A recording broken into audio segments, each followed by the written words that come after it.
Hein? Et le sable, oui, si tu peux les compter, et si tu peux compter le grain de sable, ainsi sera ta postérité, littéralement. Mais il a utilisé, avec Moïse, il a utilisé 2 tables. 2 tables de pierre. C'est là qu'il a gravé la loi. Mais avec David, il a utilisé quelque chose, il a utilisé le sel. Ah, et là, cet homme dit, on va aller quelque part aujourd'hui. Hein? Il a utilisé le sel. Regardez 2 Chroniques chapitre 13 verset 5. Dans votre Bible, vous n'allez pas le voir, mais dans certaines versions, vous allez plus le voir. La Bible dit, ne devez-vous pas savoir, dans la Lue seconde, c'est marqué, ne devez-vous pas savoir, 2 Chroniques 13, 5, que l'Éternel, le Dieu d'Israël, a donné pour toujours à David la royauté sur Israël, à lui et à ses fils par une alliance inviolable. Amen. Donc dans la Lue seconde, c'est marqué c'est marqué inviolable. Mais je ne sais pas si tu peux aller dans la Bible d'Arby. À l'arrière, c'est marqué, n'est-ce pas à vous de savoir que l'Éternel, le Dieu d'Israël, a donné à David la royauté sur Israël pour toujours, à lui et ses fils par une alliance de sel. Quand vous allez dans la Bible d'Arby, je ne sais pas s'il y en a des gens qui ont la Darby, mais c'est marqué littéralement par une alliance de sel, en d'autres termes. Bon, je ne l'ai pas amené, j'aurais dû vraiment vous le préparer sur un PowerPoint, mais dans la Bible d'Arby, c'est marqué, c'est une alliance de sel. Et le mot sel, littéralement, vient du mot salaire. En fait, c'est de là, le mot sel, qu'est venu le mot salaire. Tu vois, mon salaire, c'est de là que ça vient en d'autres termes. Pourquoi? Parce qu'il y a des siècles, les gens étaient payés littéralement avec ce produit de valeur qui était le sel, en fait. Et les soldats de César en particulier ont reçu en partie leur sol, de leur sol littéralement de cette manière. Donc quand les soldats allaient, on les payait avec du sel. Amen. Et c'est le mot salarium, littéralement. Et le sel était l'un des précieux principaux produits économiques du monde antique. Et les soldats romains ont construit l'une des plus grandes routes militaires de l'histoire, qu'on appelle la Via Salaria, qu'on appelle la route du ciel, la route du sel plutôt, allant des salines de l'Ostie à la ville de Rome. Et je suis allé regarder aussi sur Wikipédia le mot salaire. Voici ce qui est écrit, je vous lis exactement ce qui est écrit sur Wikipédia. Le mot salaire vient de la Rome antique et est tiré du mot latin salarium, sal voulant dire sel. À cette époque, une partie de la solde à des soldats était un bon nombre d'échanges, et un bon nombre d'échanges se faisait avec du sel. Et celui-ci était précieux car rare et essentiel, notamment pour la conservation des aliments. Donc le sel était un outil vraiment très important. Donc on conservait la nourriture, en d'autres termes, avec le sel, littéralement. Et le sel, littéralement, était une sorte d'échange mutuel. Tu travailles pour moi et je te paye en sel. C'était une expression tangible, littéralement, qui était une expression d'engagement et de loyauté irrévocable, en fait. Et à l'époque biblique, les hommes portaient avec eux des sacs de sel à la ceinture. Quand ils marchaient avec leur ceinture, ils avaient un petit sac et il y avait du sel à l'intérieur. Et ça leur servait, en d'autres termes, pour quand ils voulaient concocter une alliance. Quand une alliance était conclue, ils mêlaient, en d'autres termes, le sel de ces sacs-là. Et cela leur a rappelé qu'ils ne pouvaient pas récupérer leur propre pincée de sel. Et de l'autre poche, littéralement. Et c'était en fait symbolique. Et le fait, c'était juste pour montrer que cette alliance-là, elle est comme inviolable, elle est irrévocable, on ne peut pas la détruire. Voilà pourquoi le Seigneur dit, dans la Lue seconde, c'est traduit, une alliance irrévocable, inviolable. Mais quand tu le traduis littéralement, c'est une alliance de sel. Amen. Une alliance de sel. Et certains orientaux utilisent même encore cette phrase, il y a du sel entre nous. C'est une expression pour dire qu'il y a quelque chose de sérieux et de fort entre nous qu'on ne peut pas briser, en fait, littéralement. Donc, voilà d'où le terme passer le sel. Et je suis allé sur Internet aussi, j'ai pris quelques expressions concernant le sel. Il dit, l'âge avance, elle avait déjà les cheveux elle avait les cheveux poivre et sel. Avez-vous déjà entendu cette expression? Bon, la sœur Lobby, elle vient de France. Bon, elle vient vraiment de là-bas, la source littéralement. Mais vous n'avez jamais entendu ça? Les cheveux poivre et sel? Non, vous n'avez pas entendu ça? C'est une expression qui se dit, les cheveux poivre et sel. Une autre expression, le journaliste changé en statue de sel. Ça, au moins, vous comprenez ça. Il est une statue de sel. C'est des expressions. Vous n'avez pas entendu?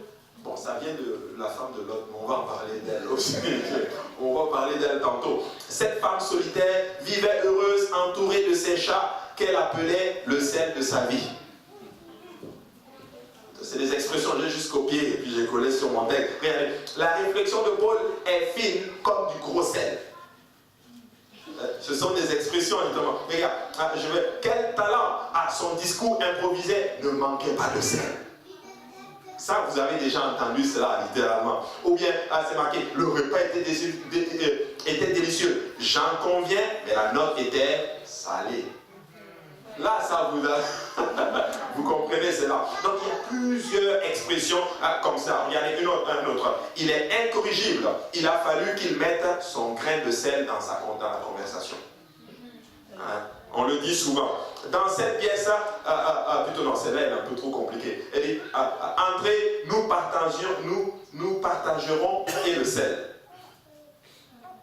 Littéralement. Ou le terme, le pain et le sel. Et le sel. C'est un symbole d'hospitalité en fait. Le pain et le sel, littéralement. Maintenant, bon, c'était les expressions.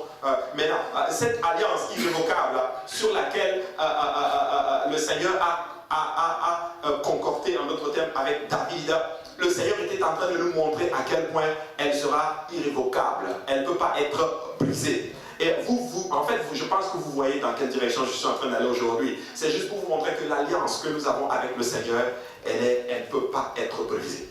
C'est une alliance de sel, littéralement. Amen.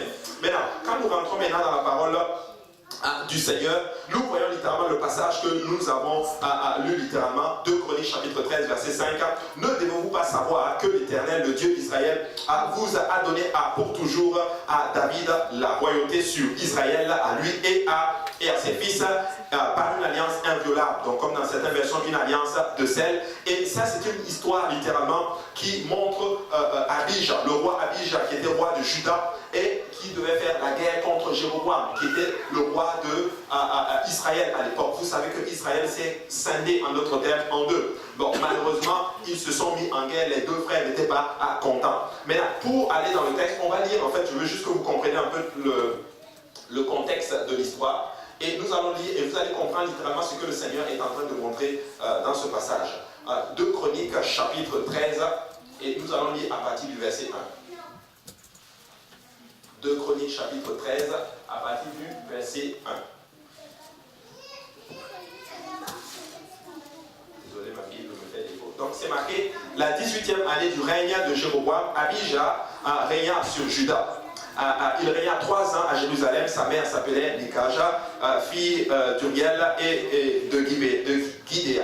Il eut guerre entre Abijah et Jéroboam. Abijah engagea les hostilités avec une armée de vaillants guerriers, 400 000 hommes d'élite, et Jéroboam se rangea en bataille contre lui avec 800 000 hommes d'élite vaillants. Donc nous voyons ici que Abijah, qui était le roi de Juda, doit aller combattre littéralement contre Jéroboam. Et la Bible dit spécifiquement que Abijah, il avait 400 000 hommes, mais Jéroboam avait 800 000 hommes. Donc il avait 2 fois plus que Abijah, en d'autres termes.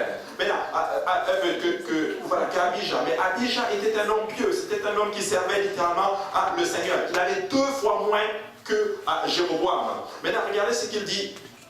C'est marqué du haut du mont, je ne vais pas le lire, c'est Maroum, Raïm, qui fait partie de la montagne d'Éphraïm. Abijah se leva et dit, écoutez Jéroboam et tout Israël, ne devez-vous pas savoir que l'Éternel, le Dieu d'Israël, a donné pour toujours la royauté sur Israël à lui et à ses fils par une alliance inviolable.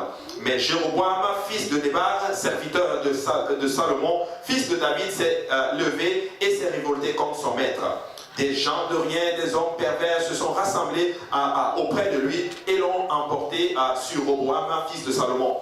Roboam était jeune et craintif et il manqua de force devant eux. Et maintenant, vous pensez triompher du royaume de l'Éternel qui est entre les mains des fils de David, et vous êtes là, et vous êtes une multitude nombreuse, et vous avez avec vous les veaux d'or que Jéroboam vous a fait pour Dieu.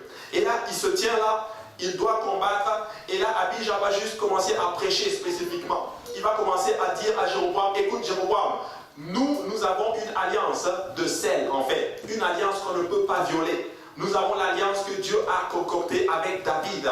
Mais toi, tu as fait un veau d'or, en d'autres termes, et c'est ça que tu as établi comme votre divinité. Et tu viens pour combattre avec des gens qui ont une alliance, littéralement, qu'on ne peut pas détruire. Le point, c'est ceci, mes frères et sœurs. Lorsque tu réalises que l'alliance que tu as avec Dieu ne peut pas être détruite, ça te donne déjà une supériorité sur l'ennemi. En fait, le nombre ne compte plus. Jéroboam avait quasiment 800 000 hommes, mais lui, il en avait 400 000. Mais laissez-moi vous dire que le nombre, quand tu sais que ton alliance ne peut pas être brisée, le nombre ne compte plus. Peu importe le nombre de personnes qui sont avec eux, si l'Éternel est pour toi, qui sera contre toi? Alléluia, très important. Et là, il a prêché littéralement 800 000 hommes, mais il a rappelé à Jéroboam que David et le Seigneur étaient de son côté, mais que Jéroboam n'était pas du côté de l'Éternel. C'est pourquoi les chiffres ne faisaient aucun sens, littéralement. Et lorsque les hommes de Juda furent encerclés dans une embuscade, Dieu entra et il a frappé le roi Jéroboam. Jéroboam est venu et il a même encerclé Abijah, qui avait une alliance avec l'Éternel. Maintenant, je suis convaincu que beaucoup vont se retrouver dans cette histoire. Vous avez une alliance avec l'Éternel, vous vous êtes repentis, vous avez été baptisés au nom de Jésus, remplis du Saint-Esprit, mais vous ne comprenez pas ce qui vous arrive. Vous ne comprenez pas les problèmes qui sont autour de vous, littéralement. C'est compliqué. Vos finances sont attaquées, votre santé est attaquée, votre famille est attaquée, les choses ne vont pas comme vous le voulez, littéralement. En fait, tu es juste compris en embuscade, littéralement par les circonstances de la vie. Mais laisse-moi te dire que quand tu as une alliance inviolable de zèle avec l'Éternel, l'Éternel va entrer dans cette bataille et il va te donner la victoire. Alléluia. Alors ça ne compte pas combien sont avec eux, mais ça compte tout qui est avec nous. Alléluia. 500 000 hommes de Jéroboam ont été tués littéralement, les autres se sont même enfouis. Mais vous ne vous comptez pas littéralement, vous devez alors vous contenter de l'alliance que vous avez avec le Seigneur. Et de la même manière que David avait une alliance inviolable avec le Seigneur, nous aussi nous avons une alliance.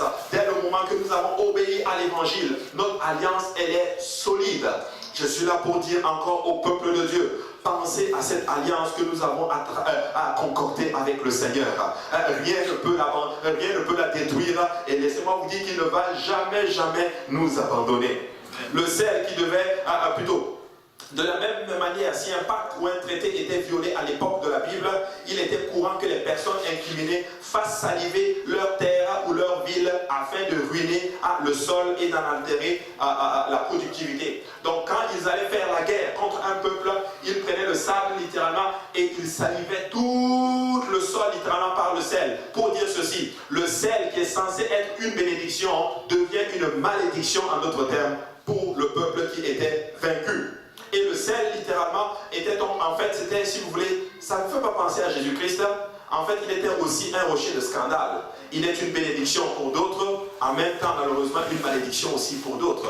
Et Jésus dit, le Fils de l'homme est un scandale, littéralement, un rocher de scandale. Malheur sur qui tombe sur ce rocher, littéralement. Mais pour nous, il n'est pas une malédiction. Pour nous, il est une bénédiction. Amen. Regardez, on le voit dans Juge chapitre 5, verset 9-45, la Bible dit, Abimelech attaqua la ville pendant toute la journée, il s'en empara et tua le peuple qui s'y trouvait, puis il rasa la ville et y sema du sel. Tu vois, il sème le sel pour amener ce territoire littéralement à ne plus être productif. Mais de loin, l'utilisation la plus importante du sel dans les temps anciens en tant que symbole de l'alliance de Dieu était dans ce qu'on appelle les sacrifices. Aucune offrande ne devait être donnée sans le sel. Quand tu devais donner le sel du sacrifice, il fallait que tu mettes du sel. Une fois je lisais cela, et dans le livre de Lévitique, et j'avais beaucoup de mal à comprendre l'affaire du sel, littéralement. Mais regardez ce que la Bible dit dans Lévitique chapitre 2, verset 13. Tu mettras du sel sur toutes tes offrandes, tu laisseras point ton offrande manquer de sel. Signe de l'alliance de ton Dieu, sur toutes tes offrandes, tu mettras du sel. Alléluia. Dis à ton voisin, il va quelque part. Hein? Amen. Tu mettras du sel. Regardez, Nombre 18, 19 dit ceci. Je te donne à toi, à tes fils et à tes filles, avec toi, par une loi perpétuelle, toutes les offrandes saintes que les enfants d'Israël présenteront à l'Éternel par élévation. C'est une alliance inviolable. Dans la Darby, c'est marqué, c'est une alliance de sel. Amen.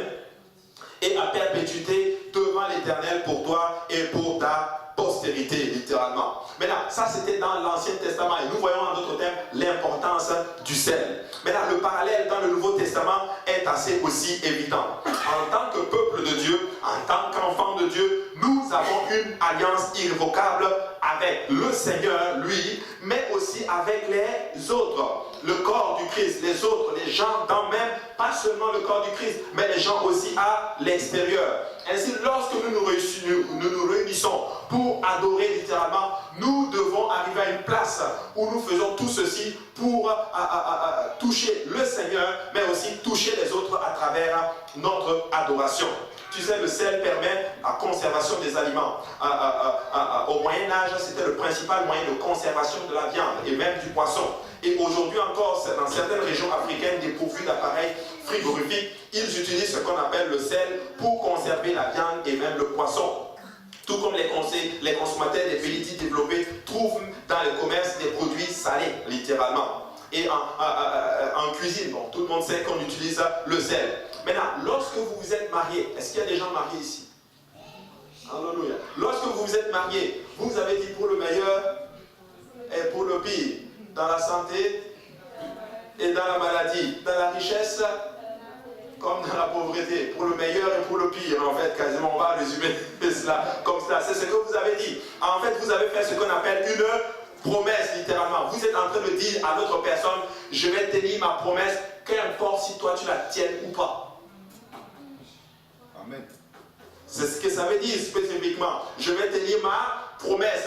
C'est la même chose lorsque vous prenez une alliance avec le Seigneur Jésus-Christ. C'est une alliance de sel. Peu importe que ça aille, que ça n'aille pas, je suis avec toi, Seigneur Jésus-Christ.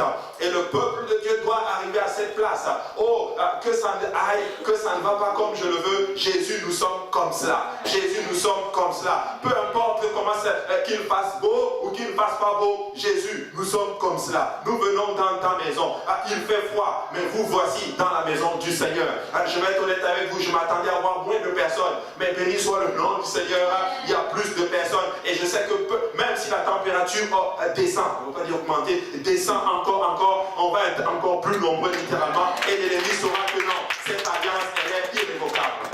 Nous sommes avec Jésus-Christ, amen. Et c'est la même chose.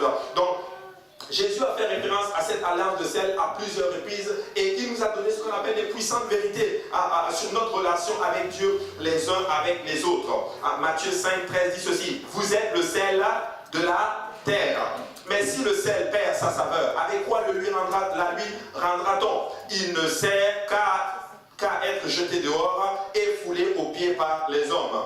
Qu'est-ce que cela signifie littéralement quand Jésus nous appelle le sel de la terre? Ça veut dire ceci, nous sommes des gens sur lesquels Dieu peut compter. Nous sommes des gens que Dieu a suscités pour impacter un monde qui est perdu, un monde qui est déchu, un monde qui a besoin littéralement d'attention, un monde qui a besoin littéralement de notre aide en d'autres termes. Donc Dieu peut compter sur nous et l'Église peut aussi compter sur nous.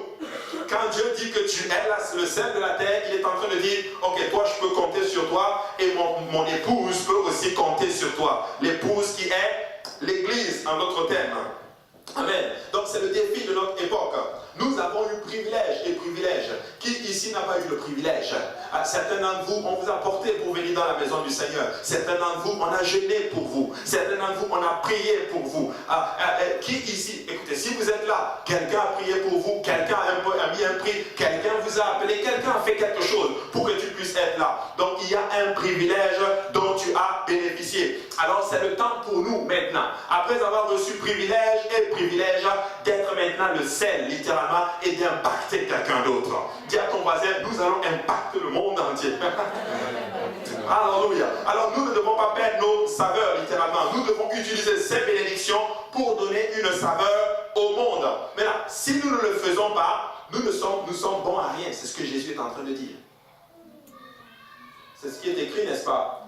Avec quoi la lui rendra-t-on? Il ne sert plus qu'à rien, qu'à jeter dehors. Si nous n'impactons pas le monde entier, nous ne servons de rien littéralement. littéralement, nous ne le faisons pas, nous serons donc piétinés même par nos circonstances, par les situations, par les problèmes de la vie. Il dit, il sera piétiné par les hommes. Tu peux le voir d'une façon spirituelle. Je n'ai pas envie d'arriver à une place où je suis submergé littéralement par mes situations.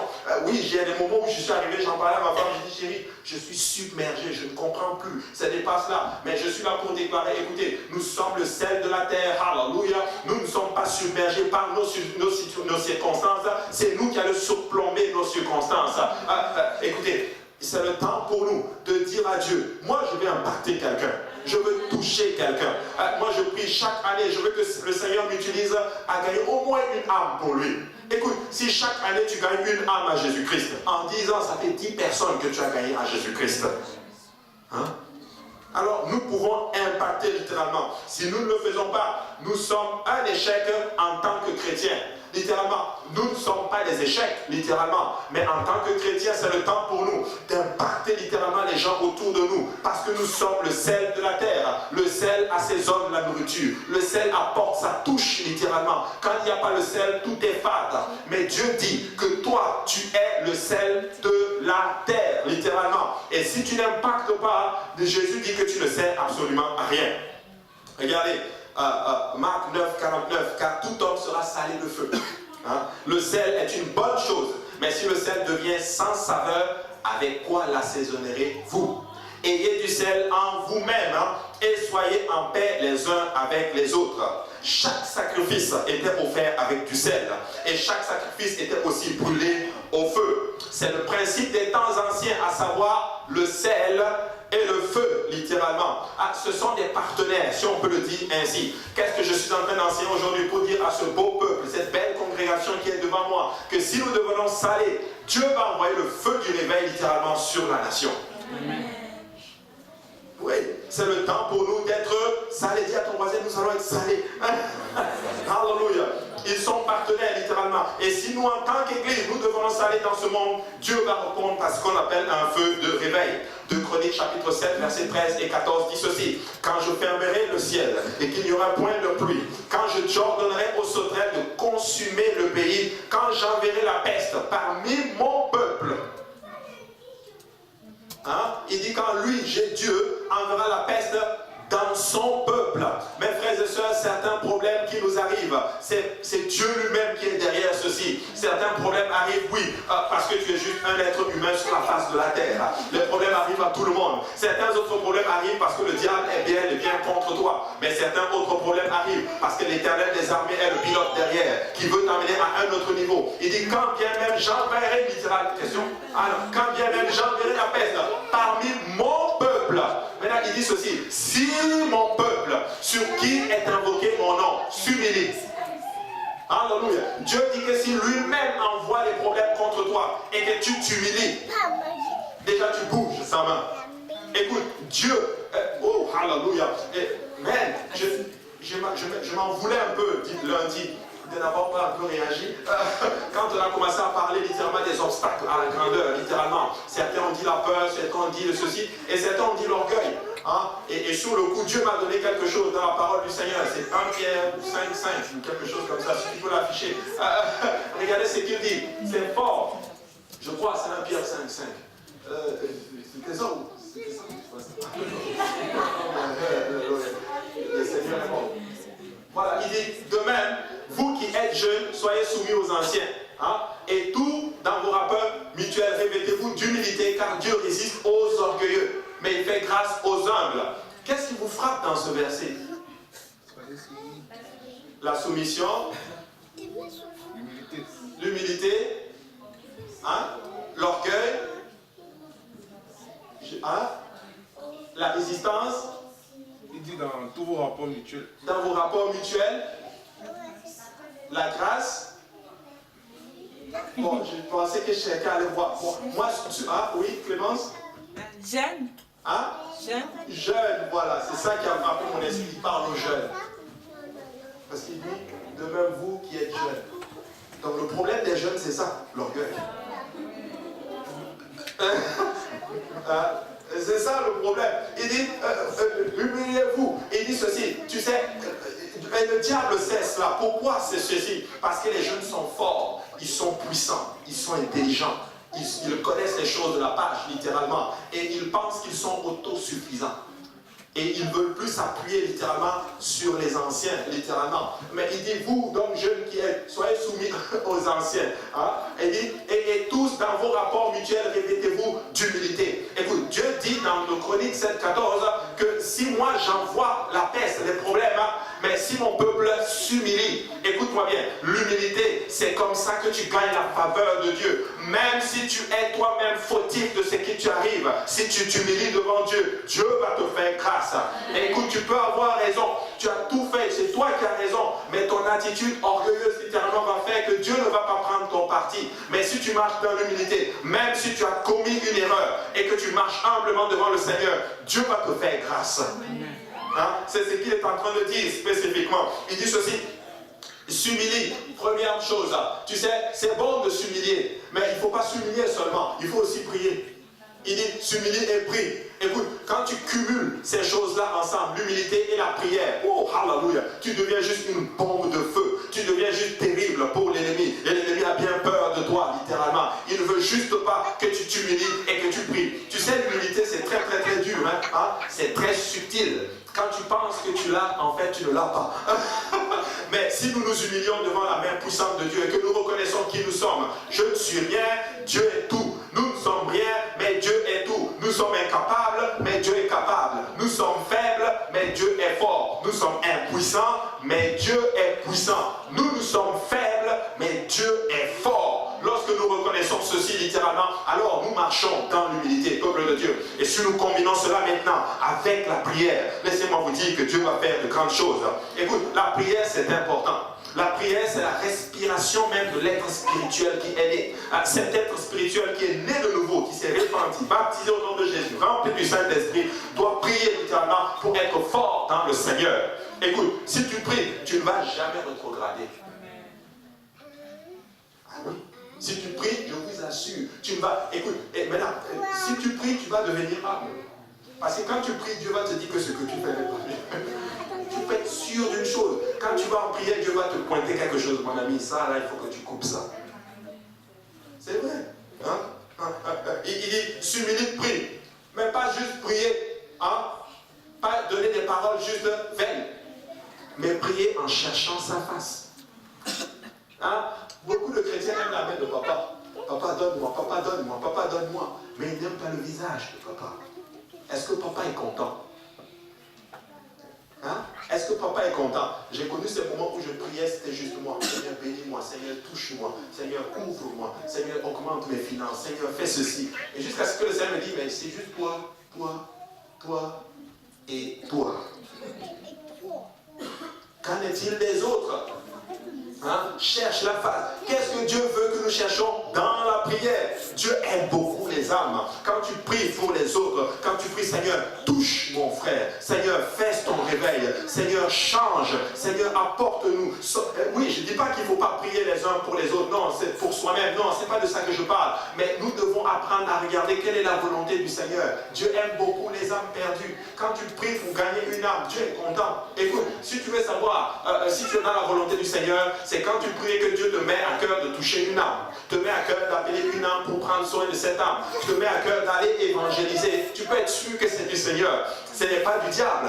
Hein? Ce n'est vraiment pas du diable. Quand Dieu te met quelque chose à l'esprit, peuple de Dieu, vous savez très bien que c'est le Seigneur. Alléluia. Vous le savez. Il dit, et cherche ma face. Oui.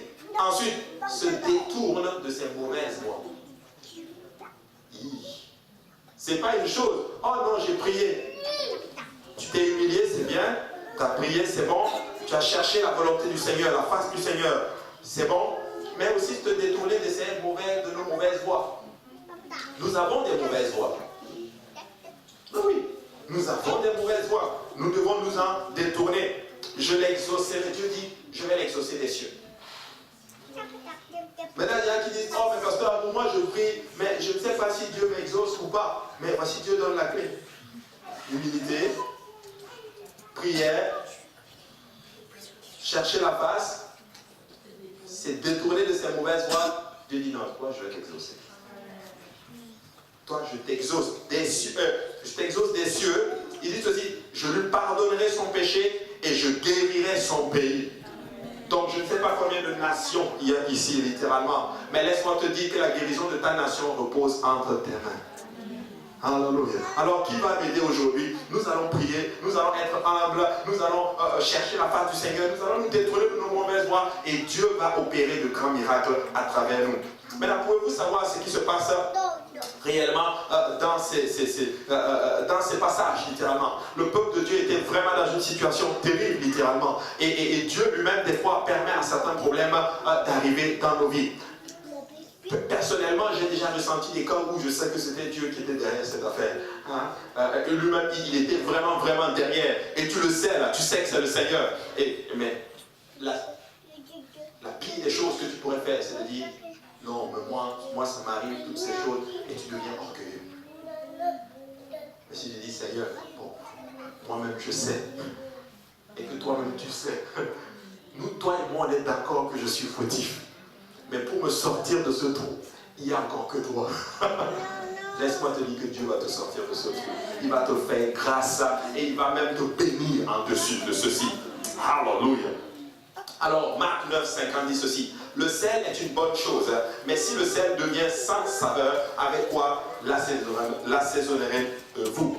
Dieu ne s'attend pas seulement à ce que vous répondiez à lui avec humilité, mais aussi à chaque autre personne autour de vous. Tu sais, ma femme, l'un des versets préférés de ma femme, je pense que tu la connais, c'est ceci. Tout le monde cherche la main de celui qui domine, mais c'est l'Éternel qui élève. C'est vrai, on est toujours comme cela. Tu sais, c'est très facile d'être soumis à pasteur. Mais c'est très difficile d'être soumis les uns les autres. Pasteur va arriver, pasteur va dire, oh, je veux faire ça. Oh, pasteur, ok, parfait, je le fais tout de suite, je le fais tout de suite. Mais si ton frère vient de dire, et je l'ai déjà expérimenté, bon, je n'étais pas encore pasteur, je l'ai déjà expérimenté. Pasteur m'avait demandé de demander à quelqu'un de faire quelque chose. Et je suis allé voir la personne, bon, erreur fatale, je n'ai pas dit à la personne que c'était pasteur qui m'avait demandé de lui dire. Et je suis venu, j'ai dit, frère, s'il te plaît, est-ce que tu peux faire cela?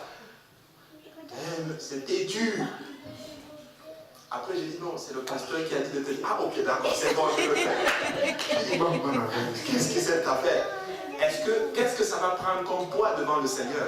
Ça n'a pas de poids. Mais si nous sommes soumis les uns envers les autres pour l'avancée de l'œuvre du Seigneur, peuple de Dieu, laissez-moi vous dire que l'œuvre va grandir. Nous allons faire de grandes choses. Et est-ce que vous savez que quand Josué plutôt était en train de combattre Amalek dans la vallée, c'était qui était sur la montagne? Moïse, Aaron et Hur.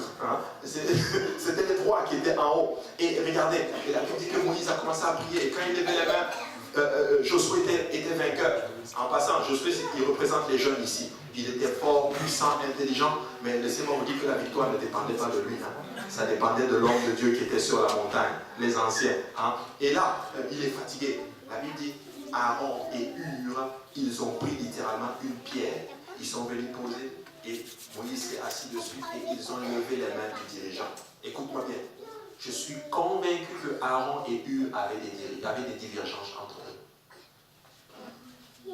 Mais écoute, le petit est dans la vallée. Si on ne se met pas ensemble, il va périr.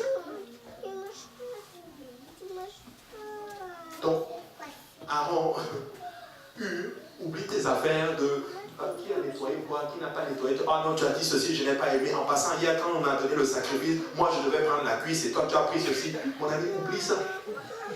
Tiens les mains du dirigeant parce qu'on doit gagner cette bataille. Et c'est comme ça que nous devons fonctionner. Écoutez, c'est fort le symbolisme qui est dans ce passage, littéralement. Aaron est de la tribu de Lévi. Hur est de quelle tribu? Juda. Vous vous rendez compte, le Messie vient de Juda et les sacrificateurs viennent littéralement des Lévites, littéralement. C'était le symbolisme de toutes les deux alliances réunies ensemble pour accomplir et donner la victoire. C'est juste pour dire que vous et moi ensemble, alors que nous travaillons pour Dieu littéralement, nous sommes ensemble en train de lever les mains pour que la cause de l'Éternel avance. Mais si nous nous mettons à nous commençons à dire ah non, rapport mutuel, ceci, gna gna ni, c'est rentré ceci, l'œuvre de Dieu va freiner. Mais l'œuvre de Dieu ne doit pas freiner. Pourquoi? Parce que vous êtes choisis pour un temps comme celui-ci pour faire l'œuvre du Seigneur. Hein? Oui?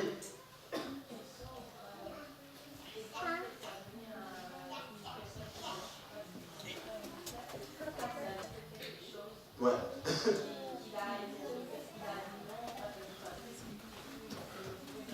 Ouais. Est-ce qu'il est simulé dans le camp entre frères et sœurs? C'est savoir, il ne faut pas dire non. Non, c'est pas qu'il ne faut pas dire non et tout. Il faut, vous savez, quand je parle de la soumission, il faut aussi être, quand on dit soumission, c'est pas je suis, non, c'est pas de ça que je parle. C'est dans la bienséance, bien sûr. Si par exemple ton frère vient te dire ah non, faisons quelque chose qui ne glorifie pas le Seigneur, tu ne vas pas dire pasteur a dit soyons soumis les uns à les autres. Non, c'est pas de ça que je parle. Mais je dis par exemple certaines personnes, un frère peut venir leur demander, ou une soeur peut venir leur demander, faisons quelque chose pour par exemple pour l'église par exemple. Mais parce que c'est tel frère, ils ne vont pas le faire. Ils ne vont juste pas être motivés. Tu vois? Ou par exemple, je ne sais pas, moi je te dis par exemple, juste un exemple, supposons que les chaises sont mélangées partout, et un frère ou une soeur vient demander à un frère ou une soeur, ah excuse-moi, je suis mal pris, peux-tu ranger les chaises? Ah non, écoute, tu vois, ça va être difficile. Mais si pasteur arrive, est-ce que tu peux ranger les chaises? Oh, pasteur, pas de problème. Je vais même faire ça pour toi. C'est bien propre. C'est de ça que je parle. Ce que je veux demander, c'est parce qu'il y a souvent dans la famille, une église c'est une famille, on connaît comment l'autre est. Ouais. On sait si on va appeler frère K, tu vas te poser telle personne, il ira en courant. Disons, le fait qu'on le sait qu'il y a des personnes qui exagèrent. Ouais. Je voudrais dire dans ce cas-là, oui. Est-ce que si tu dis non, c'est la manque de soumission?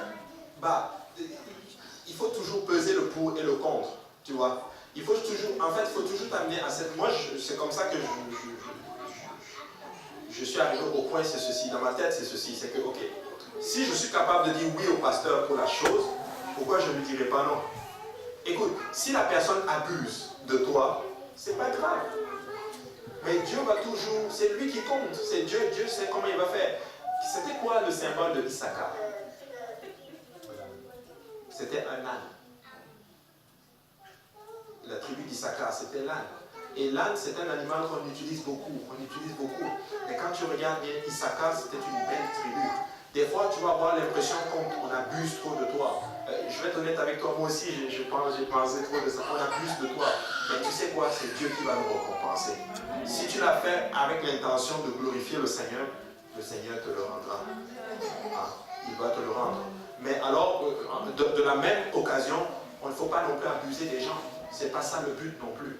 On n'est pas là non plus pour commencer à abuser les gens. Quand on demande, c'est parce qu'on est mal pris. On n'est pas capable de le faire. Sinon, on le fait. Le travail, c'est pour tout le monde. Le travail, écoutez, et c'est triste à dire, dans le monde, les gens pensent que l'église, c'est trop hiérarchisé. Il y a comme des élites en haut, et c'est eux qui demandent à tout le monde de faire ceci, faire cela, faire cela. Aujourd'hui, je parlais avec un de mes collègues de travail musulmans. Il me dit, ah ouais? Mais j'ai dit, ben oui, c'est comme ça. J'ai dit, dans notre église, c'est comme ça que ça fonctionne. Il y a des pasteurs, ils font souvent des choses que toi-même tu serais choqué. Il fait, ah oui? Je fais oui. Il dit, mais pourtant, c'est pas comme ça chez les catholiques et tout, c'est le pape et tout. Je dis, nous, on n'est pas catholiques. Nous sommes des enfants de Dieu. Mais ce que je veux dire par là, c'est que nous devons être capables d'être soumis les uns envers les autres. Tu vois? Et Dieu va nous récompenser. Dieu va vraiment nous récompenser quand nous le faisons pour l'œuvre du Seigneur. Amen. Hallelujah. Et c'est ça pourquoi la question? Donc c'est un peu cela. Donc il ne faut pas abuser des gens. Il ne faut pas dire non, on va faire ceci, non, on va faire cela, non, on va faire ceci, non, toi fais ceci, non, on va faire ceci. Et je vous assure, je vais être honnête avec vous. Honnêtement, il y a souvent certaines personnes avec qui moi-même je suis gêné de leur demander quelque chose. Tu vois, je suis très gêné. Pourquoi? Parce qu'ils font beaucoup. Hein? Mais des fois, on est mal pris. Quand on demande, c'est parce que il faut que ça soit fait. Et puis, et c'est triste à dire aussi, bon, il y a certaines personnes aussi aussi, tu es gêné d'aller les voir là, parce que tu as peur de la réaction et de toutes ces choses. Mais nous ne devons pas arriver à cette place-là, parce que si nous nous mettons ensemble pour le travail de Dieu, le peuple de Dieu, je vous assure, ça va juste être extraordinaire. Ça va juste être extraordinaire. Ça m'est arrivé des cas où des fois je suis, le pasteur a dit, demande à tel de faire comme ça. S'il te plaît, toi devant lui le faire. Tu vois, mais nous devons être soumis envers les uns envers les autres. Amen. Alléluia. Maintenant, regardez ce que la Bible dit dans Colossiens 4, 6. La Bible dit ceci, que votre parole soit toujours accompagnée de grâce, assaisonnée de sel, afin que vous sachiez comment il faut répondre à chacun. Alléluia. Là, je vais enseigner, je vais rester un peu dessus. Là, littéralement. Tu sais, moi je crois de tout mon cœur ceci, c'est que nous devons savoir comment nous parlons les uns les autres. Tu dois savoir qu'est-ce que tu dis à Dieu. Tu dois savoir qu'est-ce que tu dis à ton prochain. Et tu dois savoir aussi qu'est-ce que tu te dis à toi-même. C'est très important. Il faut savoir comment parler avec les gens. Je sais que certains d'entre vous, vous savez prier. Vous savez comment parler avec Dieu. Vous savez comment vous parler à vous-même, littéralement. Maintenant, comment il faut parler aux autres. Tu sais, il faut être tout. Tu sais, on n'est pas obligé de tout dire.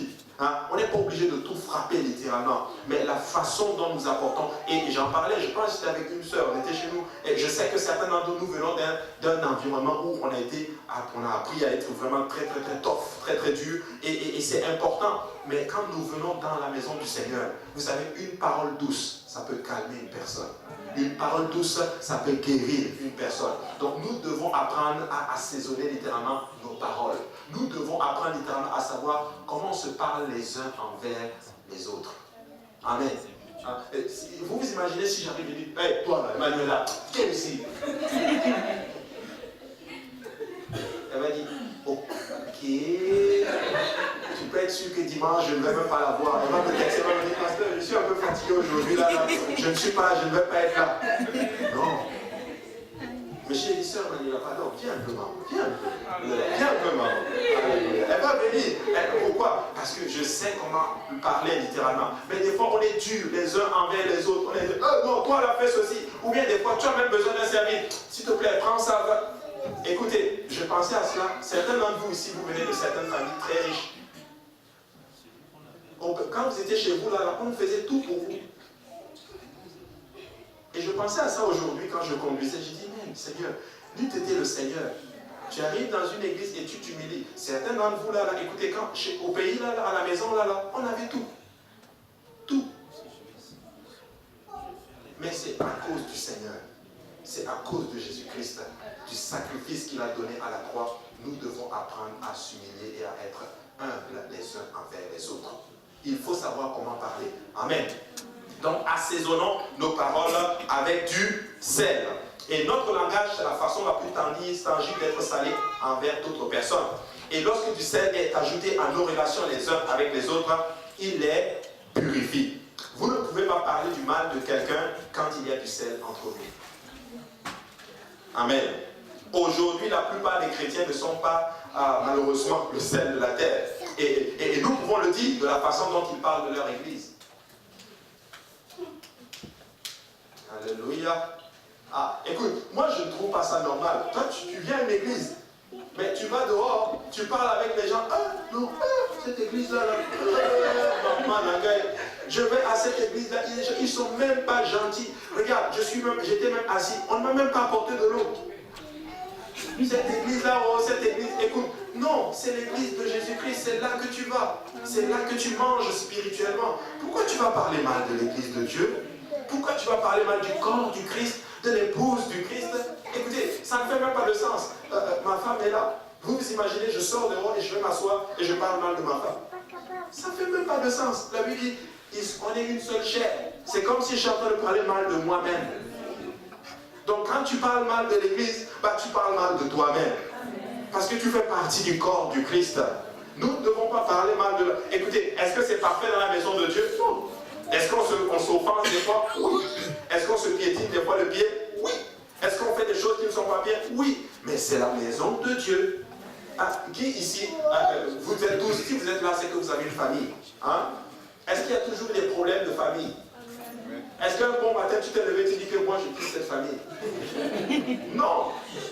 quitte pas cette famille. J'appartiens à cette famille. Écoutez, l'église, c'est le corps du Christ. Alléluia. Moi, je ne permettrai pas qu'on parle mal littéralement de l'église. À mon travail, je vois des gens qui ne servent pas Dieu. On parle de l'église. Je dis, écoute, tu peux tout dire, mais cette église, laisse-moi te dire qu'elle est parfaite.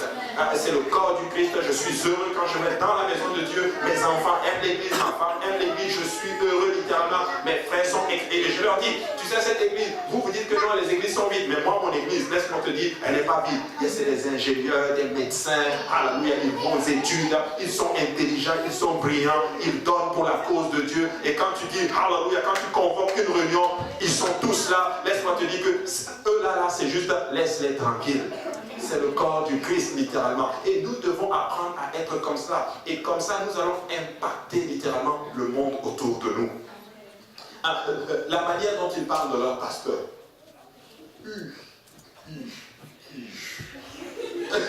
Écoute, tu sais, moi j'ai toujours dit ceci. Si tu vas regarder ce que je suis pour juger l'œuvre de Dieu, tu vas vraiment passer à côté. C'est vrai. Moi là, honnêtement, je vais être honnête avec vous. Je n'ai pas demandé à être ici. Je vais être honnête avec vous. Je vais vous raconter comment je suis venu dans le ministère. C'est mon témoignage. Je n'ai jamais voulu être pasteur. Ou du moins, je ne suis jamais allé voir le pasteur pour lui dire, je veux être pasteur. Moi, je faisais mes études bibliques. Et un jour, on venait ici, je venais juste de me marier. Le service était fini jeudi, un jeudi soir. Il m'a dit, attends, je veux vous ramener à la maison. J'ai dit, ok, quand le pasteur me dit, je veux te ramener à la maison. Bon, quand c'est qu'il vient me voir, je veux te ramener à la maison, commence à te poser des questions. Et là, on était assis, ma femme est montée. Et là, j'étais assis, il m'a dit, c'est le temps pour toi de prendre une licence. Ok, va en parler à ta femme, si elle est d'accord, revenez me voir. C'est comme ça que je suis tombé dedans.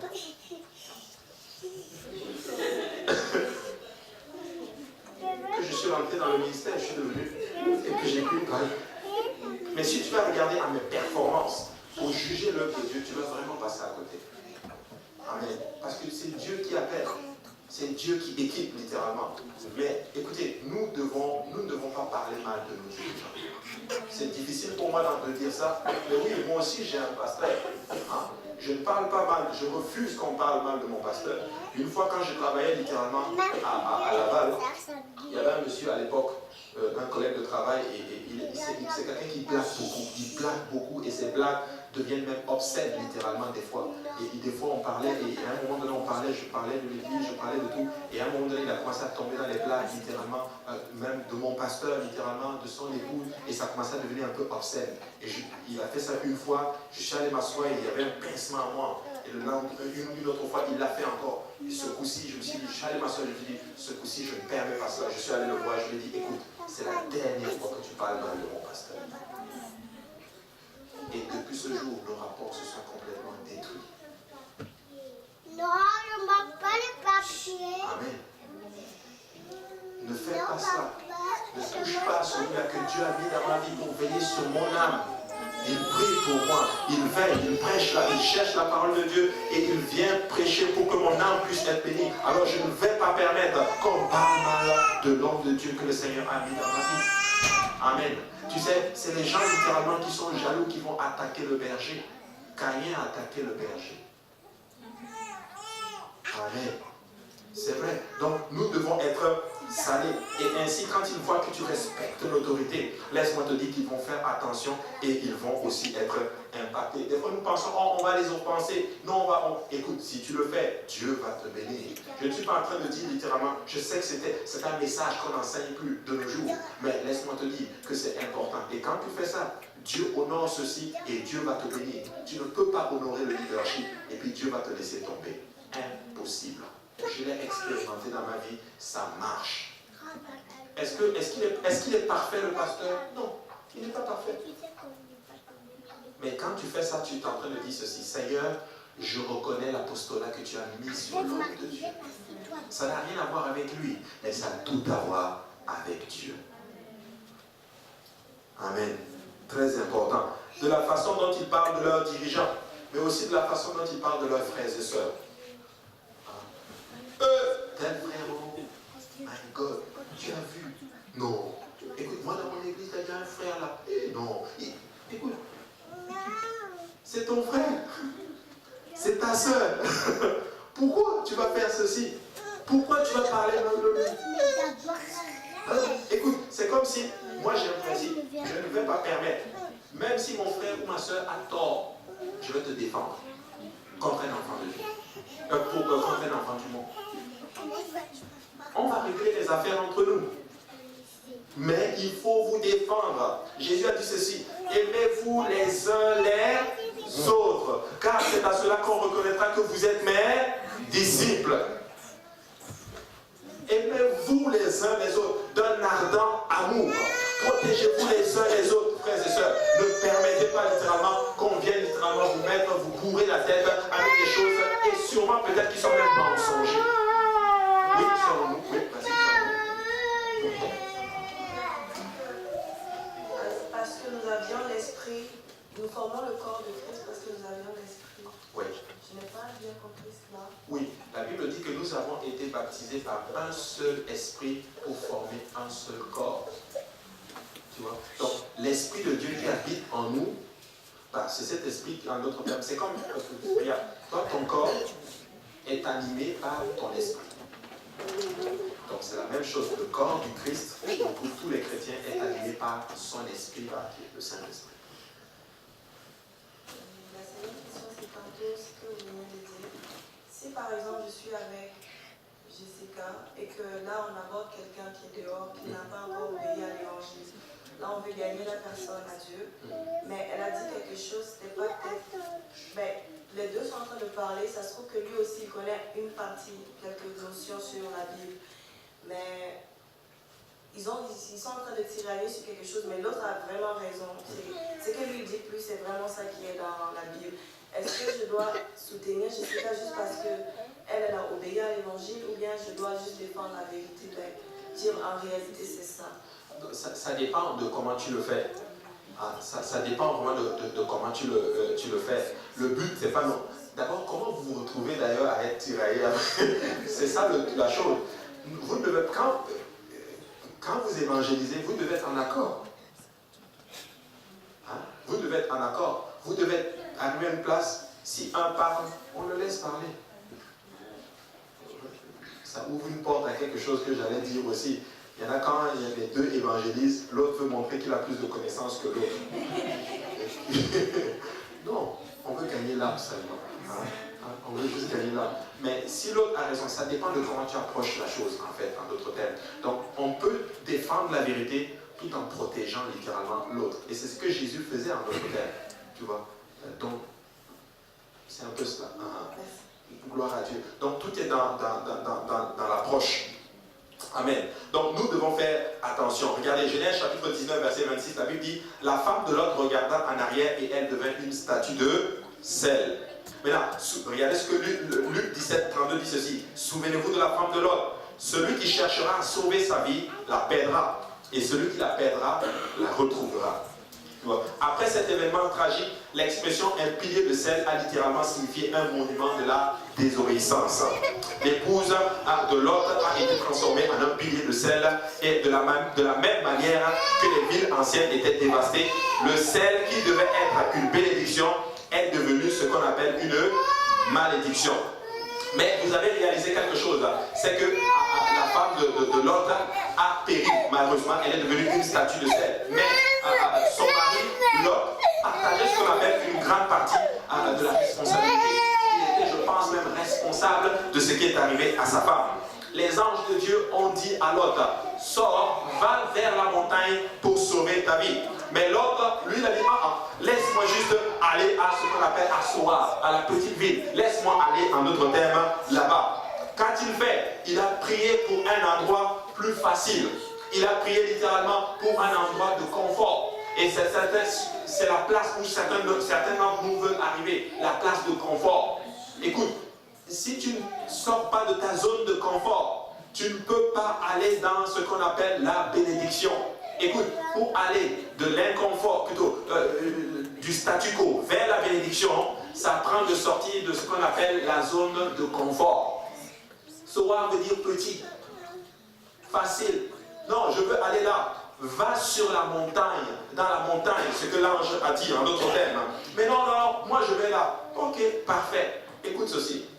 Quand tu tergiverses avec Dieu, il te donne ta volonté. Alors nous devons faire attention. Amen. Il dit, voici cette ville est sur le point, littéralement. Je veux aller et c'est petit. Laissez-moi m'échapper là-bas. Soar était vraiment pratique, c'était confortable et beaucoup trop proche de Sodome. Et son nom signifie littéralement petit. Et c'est pour cette raison littéralement que Lot a voulu y aller là. Il ne voulait pas de défi inconfortable de la montagne. Écoutez-moi bien, peuple de Dieu. Beaucoup d'entre nous, nous sommes dans le statu quo parce que nous ne voulons plus de défis dans nos vies. Le défi de la montagne. Il faut sortir de la zone de confort. Si nous voulons voir le réveil, il faut que tu arrives à une place, que tu sors de cette zone. Écoute, si tu ne te jettes pas à l'eau, tu ne sauras jamais nager. Aussi simple que cela. Il ne voulait pas de défi, en d'autres termes. Soar était à la vue littéralement de Sodome. Et l'autre aurait pu être loin littéralement dans les montagnes. Mais il a choisi ce qu'on appelle le plus facile. Lot n'avait jamais été salé dans sa ville et le jugement est donc tombé sur sa famille. Si tu n'impactes pas, ça ne va pas tomber sur ta famille. Il y en a qui disent ceci, oh, c'est le temps pour nous de préserver nos familles, c'est le temps pour nous. Et j'ai réalisé quelque chose réel avec le temps. Tu ne peux pas sacrifier pour Dieu et puis Dieu va te laisser tomber ta famille. Impossible. Impossible. Et j'ai pensé cela à un moment donné, oh c'est le temps pour moi de prendre et tout ceci. Écoutez, depuis que je sers le Seigneur, il n'a jamais laissé tomber ma femme et mes enfants. Jamais. Et je regardais toutes ces personnes qui servent aussi littéralement le Seigneur. Dieu les a jamais laissés tomber. Amen. Regardez le pasteur Kaosé, sa famille et ses enfants. Écoutez, ils servent Dieu, ils sacrifient beaucoup littéralement. Mais regardez ce que le Seigneur est en train de déposer sur les enfants. Nous devons arriver à une place où nous sommes prêts à sacrifier et à sortir de ce qu'on appelle la zone de confort. 2 Pierre 2 dit ceci, le Seigneur sait délivrer de l'épreuve les hommes pieux et réserver les injustes pour être punis au jour du jugement. Ceux, surtout, qui vont après la chair dans un désir d'impureté et qui méprisent l'autorité, audacieux et arrogants, ils ne craignent pas d'injurer les gloires, tandis que les anges supérieurs en force et en puissance ne portent pas contre elles de jugement injurieux devant le Seigneur. Alors n'oubliez pas, peuple de Dieu, que la femme de Lot, elle a péri littéralement tout simplement parce qu'elle était en fait attachée à Sodome et Gomorrhe. Écoute, si Lot était salé dans sa famille et qu'il impactait, qu'il avait l'autorité littéralement que l'homme doit avoir, il aurait sauvé littéralement sa famille. Si vous ne partez pas littéralement de là où vous êtes, ce sera la mort. Amen. C'est aussi simple que cela. Il faut sortir de la zone de confort littéralement. Et l'alliance de sel était également symbolisée littéralement par ce qu'on appelle le repas. On le voit, le pain et le sel. On en a parlé tantôt. Et on le voit dans Jean 6, verset 35, où le Seigneur dit, Jésus leur dit, je suis le pain de vie. Celui qui vient à moi n'aura jamais faim. Et celui qui croit en moi n'aura jamais soif. Maintenant, regardez le parallèle. Il est le pain et nous sommes le sel. Amen. Nous sommes le sel. Et si nous voulons voir le réveil, c'est le temps pour nous de devenir du sel. Il faut impacter littéralement. Il faut évangéliser. Je veux gagner une âme au Seigneur. Je veux toucher quelqu'un. Je veux faire un disciple. Je ne veux juste pas amener quelqu'un et voir la personne être baptisée au nom de Jésus, mais je veux faire le suivi de l'âme. Je vais appeler l'âme. Je vais dire à l'âme, Jésus t'aime. Je vais t'enseigner la parole de Dieu et je vais te voir croître littéralement. Et quand tu fais cela, c'est comme ça que tu deviens le sel pour quelqu'un d'autre. Écoutez-moi bien, gagner une âme, ça va te prendre des sacrifices. Des fois, ça va te prendre du temps. Ça va te prendre de la prière. Ça va te prendre de sacrifier certaines choses. Mais si tu le fais pour Jésus-Christ, laisse-moi te dire que ta récompense sera au ciel. Alors dis à ton voisin, nous allons impacter. Nous allons impacter. Alors levons-nous tous ensemble. J'ai fini avec l'enseignement d'aujourd'hui. Alléluia. Vous savez, servir le Seigneur, j'en conçois avec vous que ce n'est pas évident. Nous sommes dans un monde qui n'aide pas, notre thème, à servir Dieu. Mais laissez-moi vous dire une chose. Quand tu demandes l'aide au Seigneur, je veux te servir, Seigneur, il va te donner l'aide. Maintenant, si tu pries, tu dis, Seigneur, donne-moi quelqu'un dans la journée que je vais impacter littéralement. Laisse-moi te dire que le Seigneur va te donner littéralement ceci. Je vais vous raconter un petit témoignage et je vais finir avec ça et nous allons prier. J'étais au travail et là j'ai reçu un appel et je parlais avec la dame, on parlait et puis elle me dit, une dame très âgée mais très riche, très riche, tu vois ses affaires, lui tu te dis wow, alléluia, le Seigneur est bon, donne-moi juste 10%, donne-moi la dîme. Alors, et là on parlait, elle me disait, oh non, je suis tombée et je me suis fracturé la jambe, je suis à l'hôpital en ce moment et tout. Et tout d'un coup, le Saint-Esprit me met, dis-lui que tu vas prier pour elle. Je dis, mais Seigneur, on est au téléphone, au travail, et tout. Elle me dit, non, dis-lui. Le Seigneur ne va jamais te forcer. Et là, on parle, et la conversation devient de plus en plus. Et à un moment donné, on laisse le travail, on parle juste, on s'entend bien, on parle bien. Après, elle me dit, mais toi, tu viens d'où? J'ai dit, je viens d'un pays là, je ne suis pas sûr que vous connaissez. Et tu viens d'où? J'ai dit Burkina Faso. Elle dit, j'ai déjà été au Burkina. J'ai fait le monde entier. Après on parlait. Après on me dit, oh non, je me suis foulé, je me suis blessé, tout. Et j'espère. Elle dit, je voulais masquer ma chrétienté. J'ai dit, non, ça va aller madame, vous allez voir, ça beaucoup de courage, ça va vraiment bien aller. Et le Saint-Esprit me dit, dis-lui que tu vas prier pour elle. Et là on parle, et puis à un moment donné, elle me dit, j'ai vraiment besoin de prière.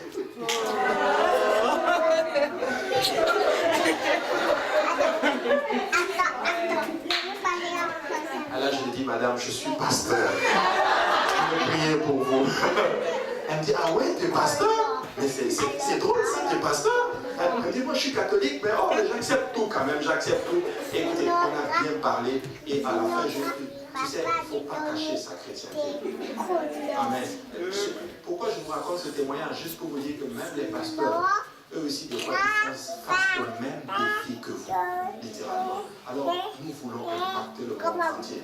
J'ai rencontré ma femme au téléphone. Elle a appelé pour sa facture d'Internet. Elle est ma femme aujourd'hui. Alors, peu importe là où nous sommes, tu peux impacter quelqu'un.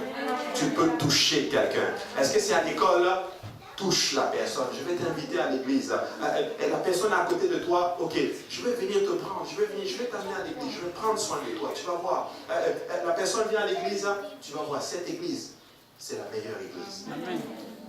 C'est la meilleure. Et tu vas voir, même le pasteur, non, il est trop gentil. C'est le meilleur pasteur. Alléluia.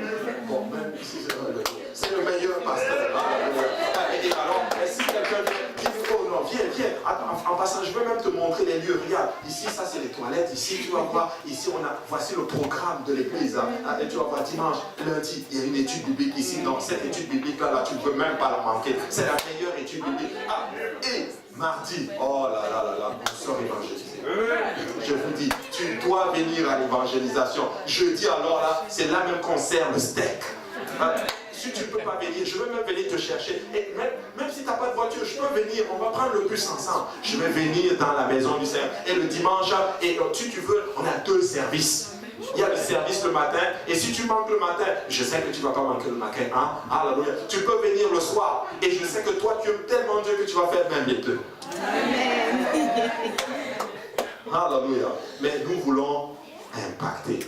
Je veux être le sel, littéralement, de cette terre. Je veux que quand on me touche, littéralement, qu'on sache que je suis un enfant de Dieu qui a un trésor en moi, littéralement. Je veux que les gens se sentent à l'aise avec nous. Que ce soit dans le monde, que ce soit dans la maison du Seigneur. Mais nous voulons être le sel de la terre. Alléluia. Alors, battons nos mains pour le Seigneur. Il va nous donner littéralement l'onction pour être le sel, littéralement, de la terre. Nous allons impacter le monde. Alléluia. Nous allons vraiment impacter le peuple de Dieu parce que nous avons quelque chose. Et je suis en train de parler littéralement à cette belle congrégation. Je vous en prie, ne regardez pas aux circonstances autour de vous. Vous avez quelque chose que le monde recherche. Amen. Alléluia. Alors prions tous ensemble. Étends la main sur ta soeur, sur ton frère. Tenez-vous les mains et nous allons prier. Amen. Que que le Seigneur nous touche. Amen. Alléluia. Prions tous ensemble. Papa, nous te rendons grâce ce soir. Nous voulons te bénir. Nous voulons te remercier encore une fois, Seigneur. Alléluia. Pour l'œuvre que tu es en train de faire, Seigneur, à travers nous, Seigneur. Papa, ne permets pas, Seigneur, que nous devenons fades, Seigneur. Mais permets, Seigneur, Papa, que nous puissions impacter, Seigneur, Papa, ce monde, Seigneur, Papa. Alléluia. Que nous puissions, Seigneur, être le sel de la terre comme tu le veux, Seigneur. Comme tu l'as déclaré dans ta parole, Seigneur. Je te prie, Seigneur, Papa, de moindre mon frère, de moindre ma soeur, Seigneur. Et aide-nous que tous ensemble, Seigneur Jésus-Christ, nous continuons à travailler, Seigneur, pour l'avancée de ton œuvre, Seigneur. Car c'est toi qui récompense, Seigneur, au dernier jour, Seigneur. Tu rendras à chacun, Seigneur, Papa, ce que nous avons fait, Seigneur. Mais je veux te rendre grâce, Seigneur, Papa, alléluia, Papa, pour mon frère et ma soeur. Je veux te rendre grâce pour ceux-là qui nous regardent à travers les médias, Seigneur. Je veux te dire merci, Papa, pour l'œuvre que tu es en train de bénir, pour l'œuvre que tu es en train de faire, Seigneur, pour les églises vies que tu es en train d'élever, Seigneur, pour les ouvriers que tu es en train d'amener, Seigneur, pour l'avancée de ton œuvre, Seigneur. Alors nous voulons te prier ce soir, Seigneur. Envoie encore plus de prières salées, Seigneur, Papa, alléluia, pour un temps comme celui-ci. Que ton nom soit béni. Et nous disons tous au nom de Jésus. Alléluia. Acclamez encore le nom pour le Seigneur. Alléluia. Alléluia. Et dis à ton voisin et ta voisine, le sel de la terre.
Il revient, il apporte sa caméra, il apporte son ordinateur.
Et ça coûte bien cher. Comme 110.